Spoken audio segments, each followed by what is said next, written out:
loan your children the money to pay for college. In this episode, I'm going to address the question, how is the best way to save and pay for my children's college? My answer is not what you think, but if you stay with me, you're going to see the power behind giving your children ownership in their own education and how you can give them loans, grants, scholarships, matching funds, but you want them to take ownership in their education and they will get better grades. They will take more responsibility and accountability for their education rather than just shelling it out like, Mom, Dad, you owe me my education. Nope. My parents didn't pay for mine. We have 6 children, my wife and I. We didn't pay for any of their college educations. You're going to see how we did it better instead.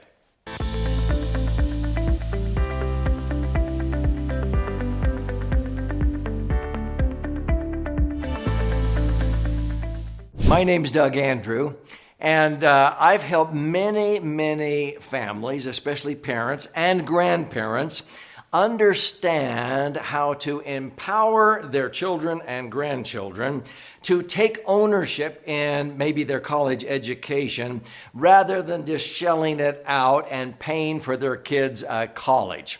And when you understand in this episode how to do this, you're going to see how this will help your children be more responsible and accountable, have some skin in the game, and they come for a hand up, but never a hand out. Now, I mentioned I grew up in a family of 6. My wife grew up in a family of 6.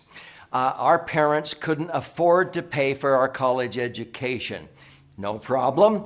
Do you know that I got several different scholarships, as did my wife? I worked at Kentucky Fried Chicken in college 30 hours a week. I had better study habits than most of my friends whose parents were just shelling it out. They were goofing off all the times.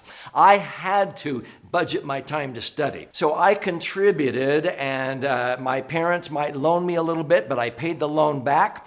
And I got my education. My wife got her education. She worked at a bookstore 30 hours a week in college. So when we got married, we didn't want any of our 6 children ever to think we would just pay for their college education. And we didn't. We gave them equal opportunities, but not equal distribution. We would create systems where we might match, where we might loan them money and they could pay it back with cash or with performing labor or painting or shampooing carpets. You're going to see how we empowered them, and they were all light years ahead of many of their friends with their college education because they took ownership in their college education.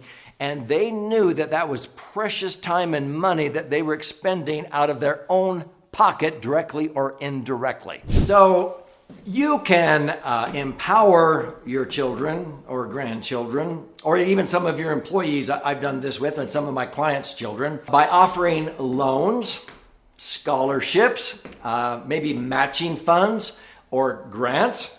So I'll give you a couple of examples here, and this is what we call a family bank that I'll talk about here in just a few minutes. But when I loan money to my children for their education or even a business venture, we actually sit down and draft an agreement. Sometimes they've been verbal, but we make it very, very clear. This is a loan. And they must come to me with what is called a solution formulator, how they plan to pay back the loan and several contingencies. So if I loan them money, a lot of times I require they have to have skin in the game. And so if they are wanting to borrow $20,000 or $10,000 or $100,000, they have to come up with that much on their own. If they wanted to buy a house and they needed $50,000 for a down payment, they have to come up with $25,000 themselves, and then I might match it, but it can be a match or it can be a loan, but they have to have skin in the game. It's not just this handout. I want to give them a hand up, not a handout. And so when you loan money, it's based upon them having skin in the game. You loan it to them, and then you have a period where they will begin to start paying you back either in cash, and they have to be timely, or You give them alternative ways to pay back the loan that I'm going to talk about, whether it's painting or shampooing carpets or mowing lawns or whatever. So when we're talking about paying for your kids' college, you don't want to just sit there and dish out the money. We loaned our children money when they needed it for certain degrees, and I'm going to share with you a couple of stories that we did with my son and our daughter of how we loaned them money. Now, we can also give them scholarships that if they earn, let's say $10,000 in a scholarship, we might match the scholarship with $10,000, and that's a scholarship gift based upon them getting good grades or whatever. If you give them a grant, many times we motivate our children and grandchildren to be entrepreneurs and to come up with an idea, and they can borrow out of the family bank $200, $2,000, $20,000. But where much is given, much is required. They have to show how they're going to 10 times that in less than a year. And I usually require they give 100% of it away to their favorite charity, and then we will start a business venture out of it. And we either own 20% of it or 50% of it, and they can buy us out, they can pay us back, they pay off the loan, they can use the grant. We do it several different ways. So you can provide a grant to encourage your children to be able to use it for pursuing education or even a business opportunity. The last is matching. Many times when our children would save so much money towards college or a business endeavor, we would say, okay, we'll match 50 cents on the dollar or dollar for dollar up to 1 PhD. I've had many clients do that because they didn't want, professional students in their family. So we will match dollar for dollar up to 1 PhD for your education. And if you get a scholarship or you save money, we'll match dollar for dollar for doing that. But it's not just a handout from mom and dad or grandma and grandpa. Is this making sense? Now, before I go into what I call the family bank, I wanted to share with you my favorite repository, the best way that I save money for all kinds of goals, including money that I might earmark to loan my children or grandchildren for their college funding or matching fund or scholarships. In my family bank is what I call the Laser Fund. LASER is an acronym that stands for Liquid Assets, Safely Earning Returns.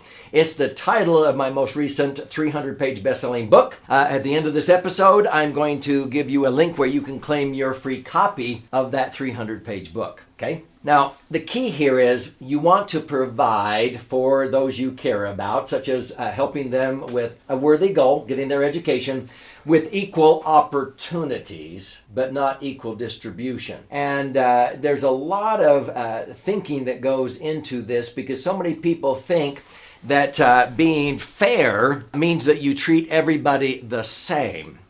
No, our Creator doesn't do that. See, our Creator does not give everybody equal health, regardless of how some of us choose to abuse our bodies. Okay? Our Creator gives us equal opportunities to be able to have an abundant life, and actually sometimes gives us challenges so that we can grow and overcome. See, our Creator gives us equal opportunities in life, but not equal distribution, that regardless of what you choose to do or not to do, I'm going to give you the same health as these people over here that have been abusing their bodies with habitual substances their entire life. No, it doesn't work that way. Okay? So what you want to do is have a system that when your children and grandchildren, those you care about, are dealing, above the line is what I call it, being responsible and accountable, then they have equal opportunities. That everybody in the family, if they save towards college, that you might match dollar for dollar if you can afford to do that, up to 1 PhD, let's say. Or that if they save or get a scholarship, you'll match it, or you'll go 50 cents on the dollar, or you'll provide grants for starting a business. It's not just for education, because we believe in education more than school. Did you hear that? See, what we did with our children is we actually gave them a lot of opportunities to learn by actually becoming entrepreneurs when they were just little. I sold first aid kits when I was just a little kid, 8 years old. I did all kinds of things to learn how to provide value. And so we believe in education more than just school in the classroom. I'm talking about the classroom of life. So we provide all kinds of incentives, grants, scholarships, loans to help our children gain an education, which is not always at an institution of higher learning. We actually give them even higher learning. That's why my 2 sons and 4 daughters, when their peers were actually graduating with degrees, my sons had already looked at over 1,000 tax returns, real tax returns, not hypothetical ones in a textbook. And so when their friends graduated and became CPAs, my sons were doing circles around them with helping people save unnecessary tax because they were out in the real world. Now, the whole point is you want to provide these equal opportunities. If you're going to have funds that's allocated toward helping your children get educated, do it in a way where they have skin in the game and they have all the same opportunities, but they have to step up to the plate. So I'm going to give you some examples of how we do that in what we call our family bank. So I mentioned when we have funds that we earmark for our family bank, where we teach our children that they have equal opportunities. There's no such thing as equal distribution because there's nothing more unequal than the equal distribution to unequals, and they understand what I'm talking about. They have to have skin in the game, be responsible and accountable. So when we talk about our children's college education, I usually have money accumulated in my favorite vehicle, which I call the Laser Fund, and I have several of them. My wife has several, and now our children do. You can learn what the Laser Fund is when you claim your free copy at the end of this video, because I'll pay for the book and you just contribute towards the shipping and handling. But you'll see that the Laser Fund allows us to have money that is accumulating tax-free. I can access money anytime. It's extremely liquid, totally tax-free. When I ultimately pass away, it blossoms in value and transfers income tax-free. That is provided under 3 sections of the Internal Revenue Code that have been around for over a century. It's a sacred cow. Now, we have the money in there so that if our children may need help, if they get a scholarship and I've decided to match them dollar for dollar, or they want to borrow money, or they save money, however the rules of governance are on our children's college education, and again, we believe in education more than school, so it's business ventures, it's semesters abroad, all kinds of ways that they get their education. Many times we have taken money out of the family bank. Now they know that in the Laser Fund that I am earning average rates of return of 6 to 10% tax-free. I don't expect them to pay that much interest unless they really want to be responsible and accountable. But they know the general account portfolio rate is usually at least around 4 to 5%. They know this. Because I access money out of the Laser Fund, I am borrowing the money from the Laser Fund because my money can still be earning 6, 7, 8, 9, 10% while the insurance company is charging me 4%. Did you understand that? In other words, why would I withdraw money and give it to my kids and miss out on earning 8 or 9 or 10%? Because the insurance company will continue to pay me 8 or 9 or 10% tax-free because they have my money there as collateral. They'll keep paying me interest. They're loaning me money with that as collateral, and they'll loan me the money at 3 or 4%. How much more is 8% than the 4%? 100% more. So they know that. And so I tell my kids, by using the Laser Fund, I'll borrow money. I'll keep earning 8, but I'm giving up 4. Because the insurance company is charging me 4. I want you to pay me 4%. So that's what I charge my children in the family bank, is whatever the net cost of borrowing the money out of the Laser Fund. But I never withdraw money out of my Laser Fund, or else I'd have to charge my kids the 8% that I'm earning. I keep earning 8. I borrow money from the insurance company using my money as collateral, earning 8, and they loan me money at 4. At half the rate that I'm earning. So I'm making money even on my money while I'm using it to help my children in a family bank environment. But this is the real world, and the kids know that this money is not free. I'm having to pay an interest rate, and I will pass that on, and they will be responsible to pay that back in the family bank in an installment basis. So in this episode, I've been addressing the question, how is the best way to save for your children's college education? Well, I've told you that my parents never paid for my college education. They couldn't. They couldn't afford that. Same with my wife. We didn't pay for our children's college education. We gave them equal opportunities. And so we did that by providing incentives that if they got good grades, if they got an academic scholarship, for every $1,000 they got in a scholarship, we might match $1,000. If they wanted to borrow money from the family bank, I've told you that we take it out of our laser fund because they know I'm borrowing money at, let's say, 4%, and they're going to pay that 4%. But I give them the ability to do that with money. Once they graduate from college and they get a job, they now start paying back the money just like they would any student loan. But they're able to do that in the family bank. But if they can't pay cash, they can work it off. They can help with any of the properties we own, or by mowing lawns, or by detailing cars. There's been all kinds of ways that they have taken ownership to pay back and pay for their education directly or indirectly. What you want to do is empower your children so that they're never coming with their hand out. Will you pay for? Can I have? Our daughter Mindy, they had a 3-month period before her and her husband moved back to Iowa, where he went to dental school. She wanted to work at a spa where she could earn $4,000 a month to help him to not have to incur a whole bunch of student loans when he was in dental school. She needed to get a certain degree at an esthetician school, at a skincare school, to become a certified esthetician. She came to us and she didn't say, "Mom, Dad, will you pay for? Can I have?" She said, "Can I borrow a few $1,000s out of the family bank? And when I get to Iowa and I get hired in this spa, this is how I will pay you back." And she did.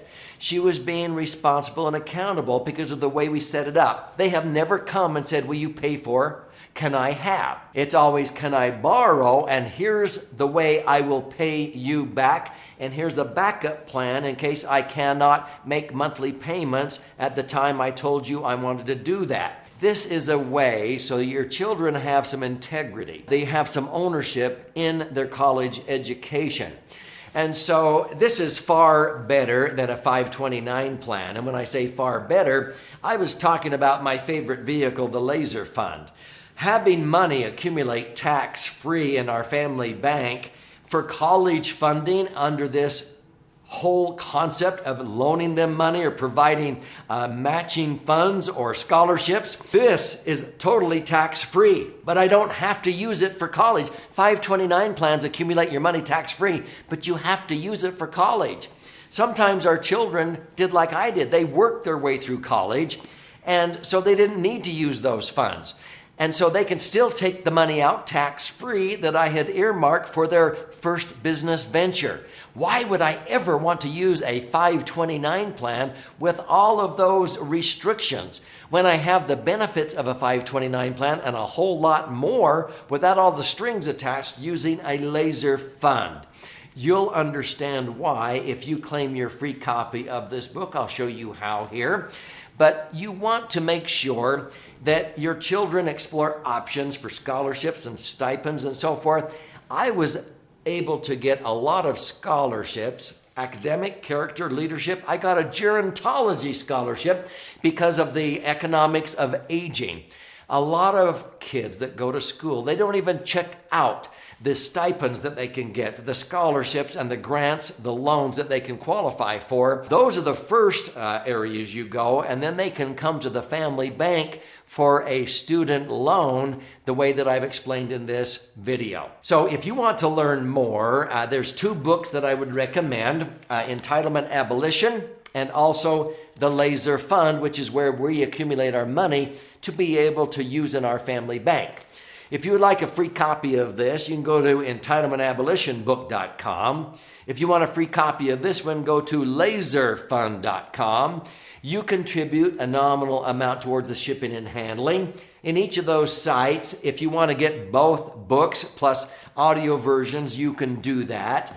But If you can't tell, I'm very passionate about empowering you by educating you. You can read and learn, you can listen and learn, you can watch and learn on this YouTube channel. So subscribe now. I post an in-depth answer to a question like this one at least 5 days every single week. And I want to see you in future episodes.